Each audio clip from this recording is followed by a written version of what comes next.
And the river still shines and shimmers in the light as it did in our grandfather's day, when they rode all night to fish in the morning and lived in Willapa Bay. Our next presenter is Kelly Schactler from Anacortes. We were friends in Anacortes. We were friends in Kodiak for years before Anacortes, and I'm so glad we've both moved there and can continue our friendship. Kelly lived in Kodiak for 23 years after coming up to Alaska. She herring fished in 1987, where she continued to fish, raise her family, and support Kodiak Seiners Association and the Oil Spill Response Program. Welcome, and this is Kelly's first year here. Welcome, Kelly.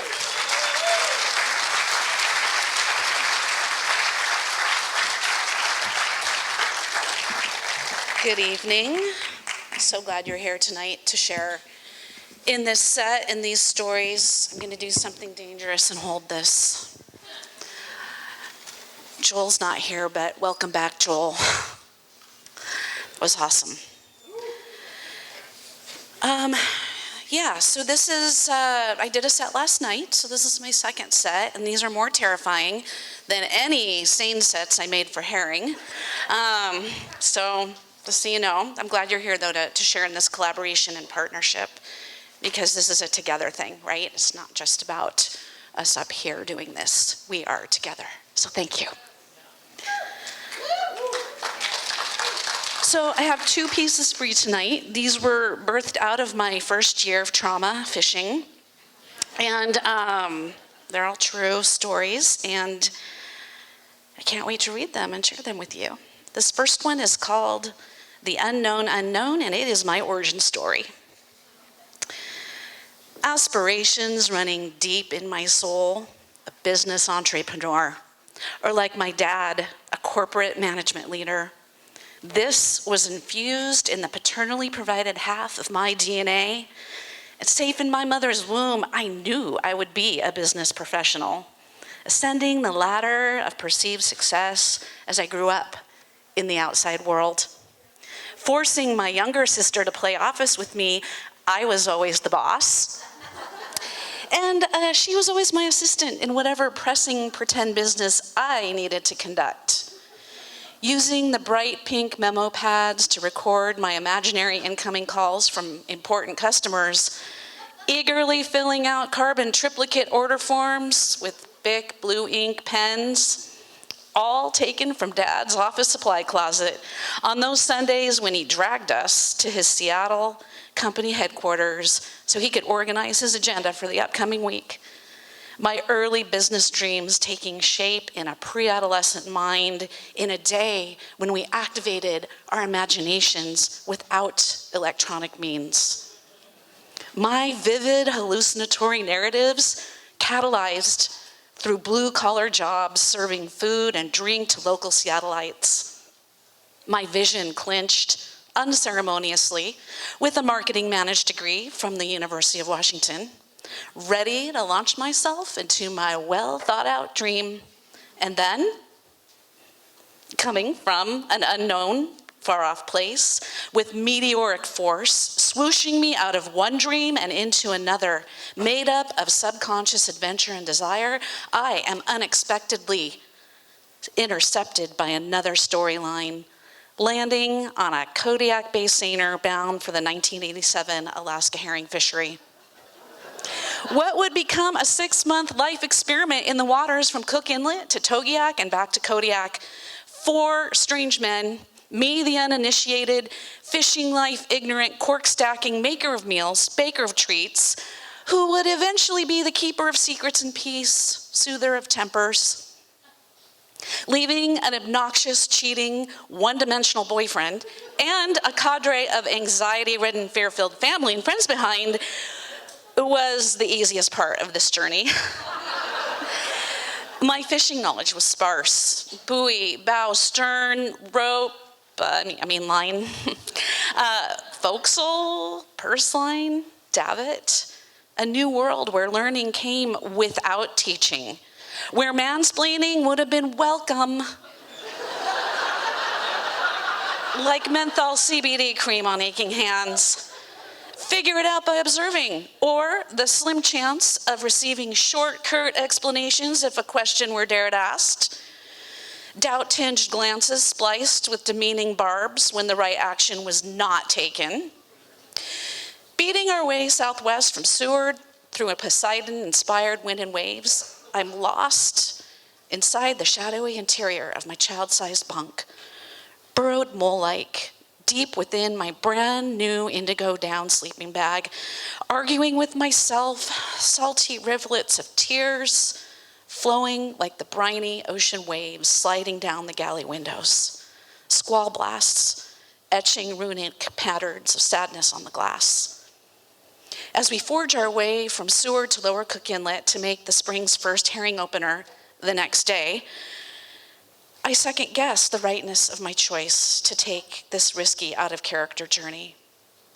The mashup of Northeast 25, riptides and waves, adding to the dissonance, my neurons frantically searching for what I thought was a neatly cataloged decision, undergirded with reason and logic, made only a few weeks earlier.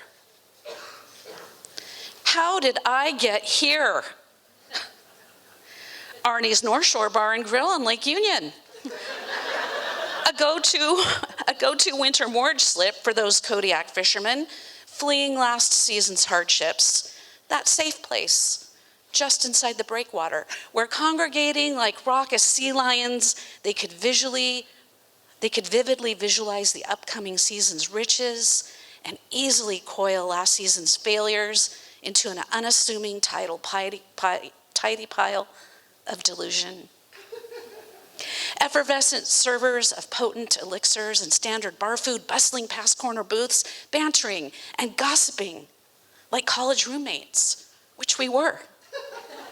Comparing end-of-evening tip totals and uninventive eye-rolling come-ons, which we did.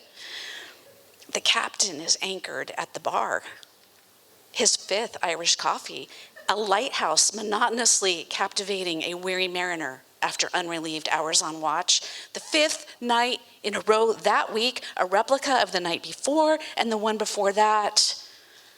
Stroking his grizzled gray beard, staring intently through his Irish coffee haze, he watches the scene with the focus of a great blue heron.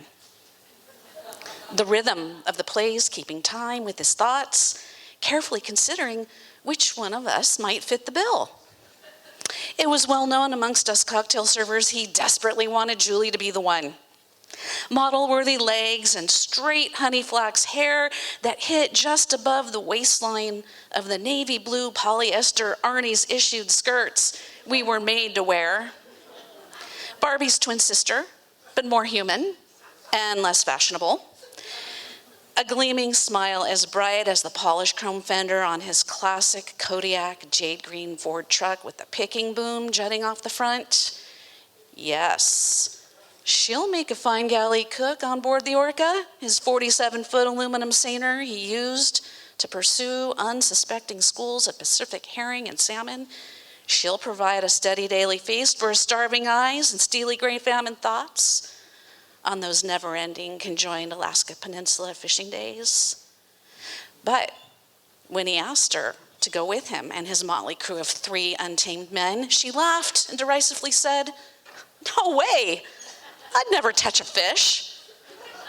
Undaunted, he continued his Irish coffee-fueled quest night over night to find a young woman adventurous enough to provide home-cooked meals and female repartee for him and his motley crew of 3. Promises of money to be made and adventures to be had beyond anything my neurons could conspire to create. Mundane, yet clever lures used for millennia by desperate men in the 11th hour when neither reason or shamelessness were present. How many Arnie's cocktail servers turned him down that spring? I don't know. But when he got to me, I knew I was the girl who wouldn't mind making home-cooked meals from my copy of Sunset's Easy Basics for Good Cooking, or stacking 150 fathoms of neon white cork seines several times a day on the back deck with his motley crew of 3.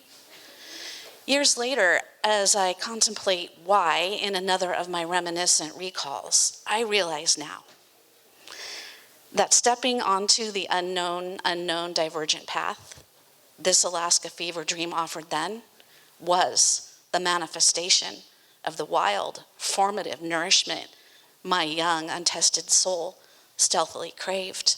I was the girl who wouldn't mind touching a fish. Thank you.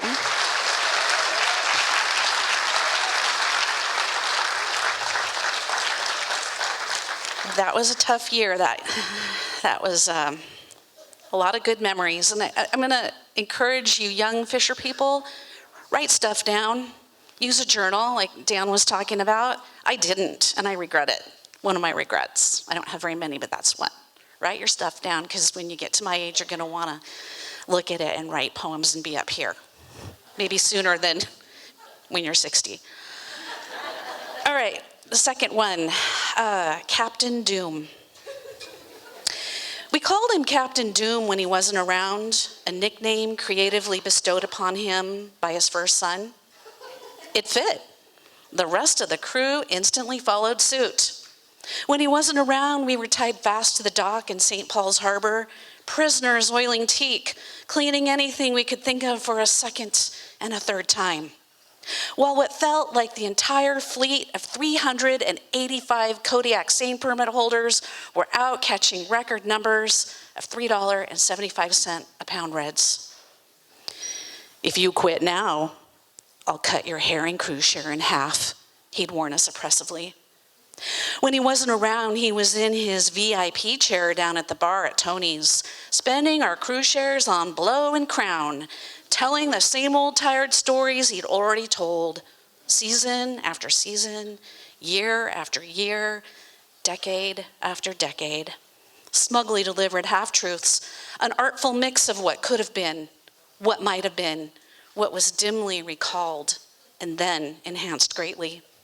No one ever able to catch him saying a good thing about anyone. Tony's patrons were not the rare witnesses to this ubiquitous fisherman's noir.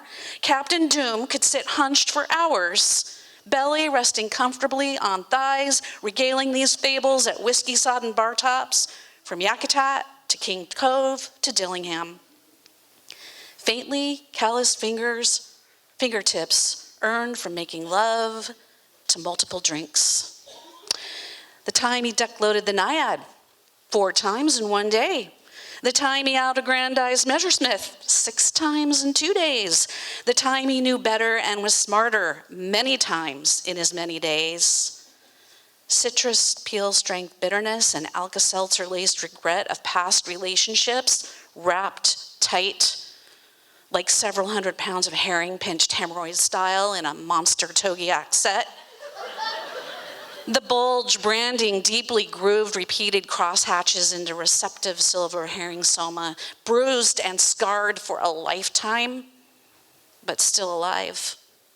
4 a.m., my turn to trudge up the deserted boat ramp and hoof it over to Tony's to make sure he gets back up to his place on Mill Bay Road, because we were finally gonna untie and head out that day to start fishing. I'm just in time to see him stumble out of the bar, tripping spectacularly over the 1/8-inch threshold and into the empty echoes of the alley, but not spectacularly enough to bestow grace on the pavement or interrupt sleepless, roving gulls. Still picking over yesterday's cold, oil-sodden scraps oozing out of the copper kitchen's dumpster. I grabbed the captain's arm in a vain attempt to steady him, his pinned-up pupils misadjusting to the murkiness of the dawn light from the unsetted midnight sun. I'm hoping will guide us up the street to his empty house. Hope unanswered. I let go of his arm as his own autopilot kicks in, steering him through grainy flickers from parking lot fluorescents, a direct plod up the hill, through the unlocked yellow-faded door, me following close behind. Once inside, he navigates the decades-old stairs by memory, stairs still strong enough to support an old fisherman's weight in addition to my own. I watch him collapse, fully clothed, into the vintage sweat-stained mattress, like his boat, going dry in the bay as the tide recedes, settled down into the time-worn, glacially sifted sand and mud, waiting for the next cycle to float again, pull anchor, and head out to the grounds. But that summer, we never do. Thank you.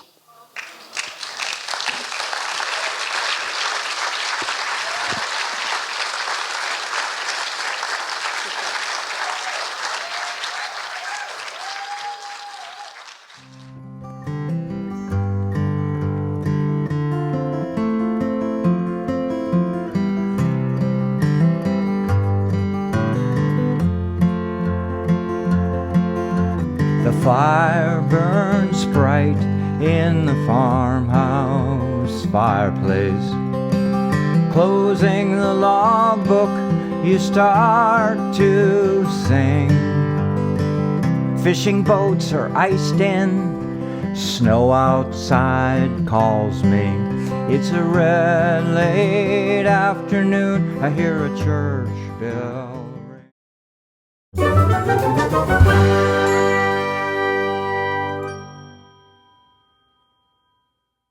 Thanks for talking to us today. Can you tell me your name and where you're from? My name is Ken Kastner, and I'm from Homer, Alaska. Whoa, Homer, did you come all the way from Homer for this event? I did. I'm speechless. So let me think real quick here. Please tell me your story and what motivated you to come down here and what you're doing in the Fisher Poets Gathering. Well, my sweetie of 51 years is one of the presenters here, and this is her fourth Fisher Poets. So normally I would not be attending, but this year I said, okay, I'm coming. And so I had meetings in Juneau, and we came from Juneau to here, and I'm flying back tomorrow. But it's been fun so far. Well, what was your favorite? Okay, you do have a favorite, so unbiased, what was your other favorite thing so far? Well, I was at the Liberty Theater all last night, and there were some really wonderful things, and I don't even remember the cowboy Fisher poet. He came out with a costume that was split in half. He had a hip boot on one leg and a cowboy boot on the other leg, and he had made a garment that was a half a fishing jacket and half a cowboy vest, and he called himself a transfishmite. So. No, he's quite funny and a great poet. And he's known for cowboy poetry, but he's been coming here for years and years, and he's just part of the crowd now. So that was fun. What else can we tell folks that will entice them to come and maybe give them any tips of good ways to enjoy themselves? Well, it's an event that incites some creativity in everybody. So I've written a couple of poems. One of them got read last night, and then I'm going to compete tonight in the competition, the 30-second competition, where you have to include the word full moon, and it has to be 30 seconds, and you have to have 5 Bodhi prepositions. So anyway, I've got that composed, but I'm in the first line and the last line has to be the same except different. Well, we think we're going to try and be there tonight to witness that, so we'll look forward to seeing you again, and thanks for stopping to talk with us. Sure. What's this for? Oh, did I not start with that? So we're working on a Fisher Poets Gathering archive, and it's headlined, it's our buddy's pet project, and he gets the equipment, and we come out and we record a lot of the performances, as many as we can get to. Yeah. We set up in 2 or 3 venues. We record the performances, and then we do these little on-street interviews, and then he does a whole bunch of editing and tries to upload them and get them all uploaded to Facebook. Where were you last night? We were at Astoria Brewing Company. He was live streaming at Liberty. Yeah. That was great. Okay. Well, good. Good luck with your project. Well, thank you so much, and thanks for stopping and helping us out. Sure. Appreciate it.